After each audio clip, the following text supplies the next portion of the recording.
Bagaimana cara menjadikan rumah itu barokah? Nomor satu, belinya pakai uang halal. Belinya pakai uang halal. Bukan rumah rebutan warisan. Warisan milik kakaknya dia ambil, kakaknya disingkirkan. Padahal itu jatah kakaknya. Ya, walaupun dia berhasil menguasai rumahnya, nggak akan barokah. Oh, ini rumah jatah adiknya. Karena kakaknya ini pinter ngapusi, adiknya dibohongin. Ya, adiknya dibohongin. Sehingga rumahnya diambil sama kakaknya. Betul kakaknya punya rumah, tapi rumah itu nggak barokah. Rumah ukurannya 100 meter kali 100 meter, beli. Uangnya halal. Uangnya halal. Tapi waktu ngukur dilebihkan 2 meter, ngerebut tanah tetangga. Mestinya cuma 100 meter, dilebihkan 102 meter.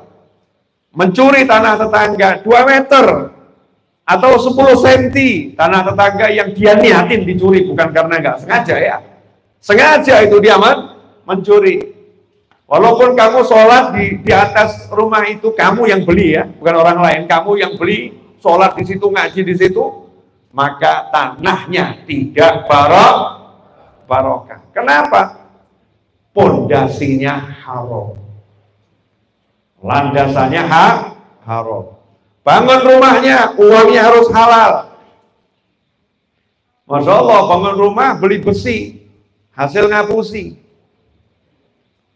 Ya, hasil dia dari mencuri, buat besi, ngecor rumahnya.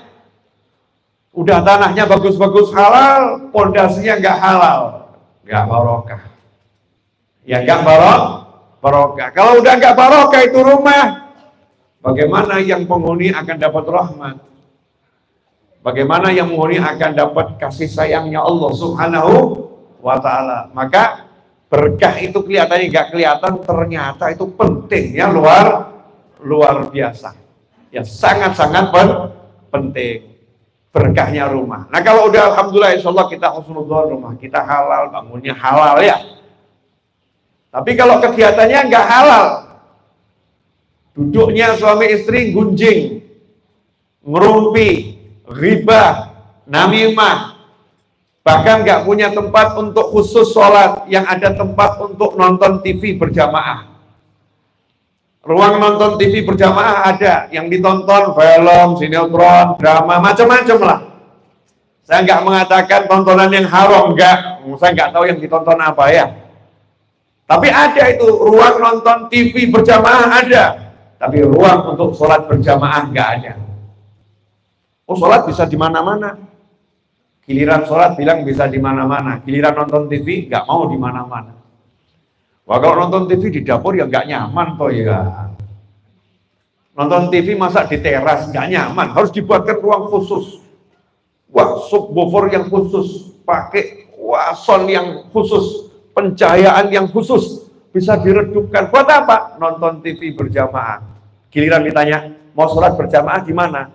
Masjid tetangga. Masjidnya masih luas.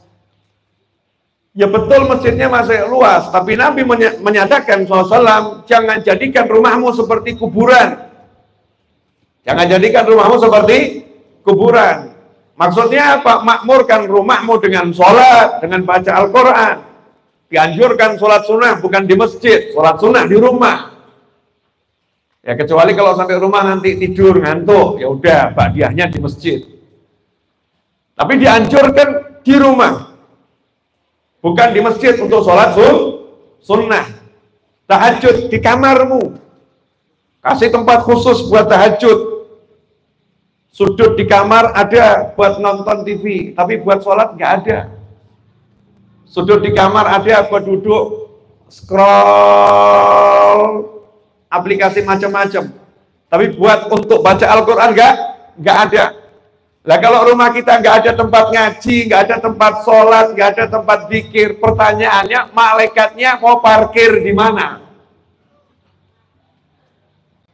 Malaikat mau masuk rumah, biar rumahnya dingin, biar banyak rahmat, malaikatnya yuk masuk rumah. Tapi malaikat begitu mau masuk rumah kita berhenti. Ditanya sama temennya, kamu kok nggak pernah masuk rumah sini, kenapa? Keburu setan yang banyak masuk. Tempat untuk setan duduk ada, tempat buat malaikat duduk nggak ada. Masa malaikat duduk nonton TV?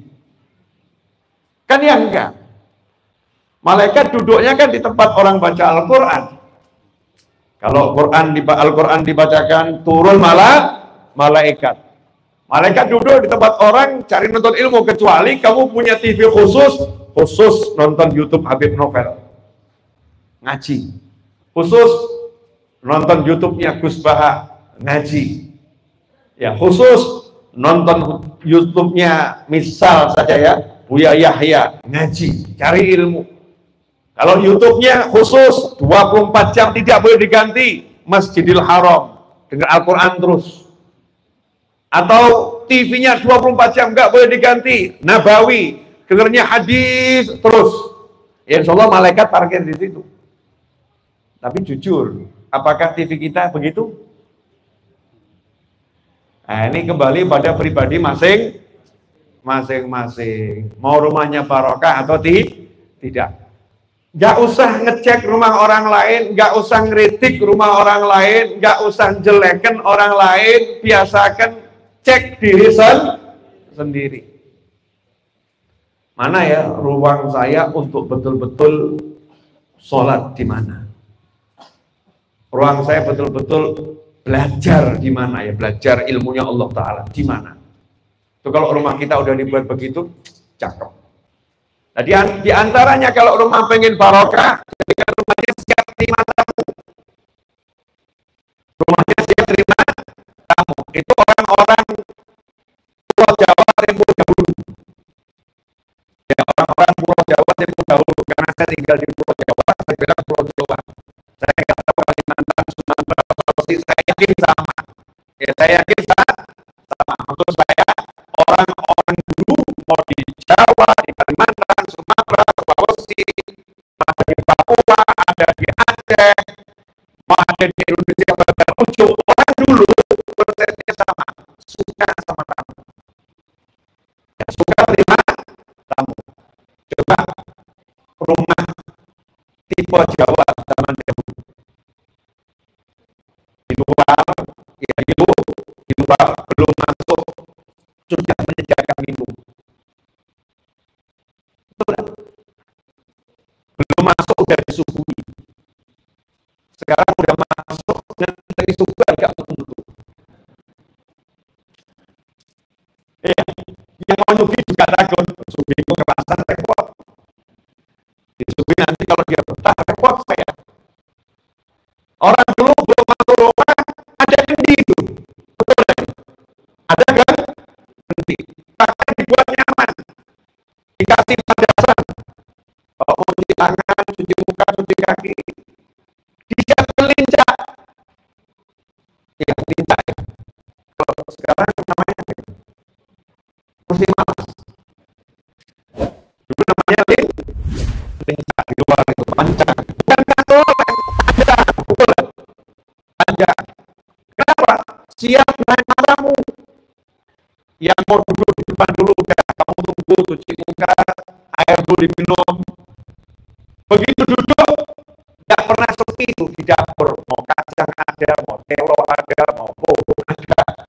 Ya, kalau pendem itu setiap rumah sih siap keluar duduk. Masuk rumah orang Jawa dulu nggak ada rumahnya sepi. Begitu masuk jembar, betul kan? Jembar. Ada kamar-kamar, kamarnya sendiri ada, kamar untuk tamu ada. Kalau nggak cukup, tinggal digelar kosong, monggo. Tidur dimanapun bisa, siap terima tamu sebanyak mungkin. Orang sekarang ditanya, mana kamar tamunya? Nanti saya pesankan hotel sebelah. Nah, pengen tamunya tidur di rumahnya, sehingga malaikatnya pilih ke hotel gitu, yang bawa rahmat ini. Kita kan berharap malaikat ke rumah kita. Jadi siapkan di kamar tamu. Man kana yu'minu billahi wal yawmil akhir falyukrim dhaifan. Orang siapa beriman kepada Allah dan hari akhir, hendaknya dia memuliakan tamunya. Nah, orang dulu tuh senang sama tamu, makanya ya subhanallah, rumahnya barokah, hidupnya barokah, karena hal-hal yang kelihatannya sepele, tapi nilainya luar biasa.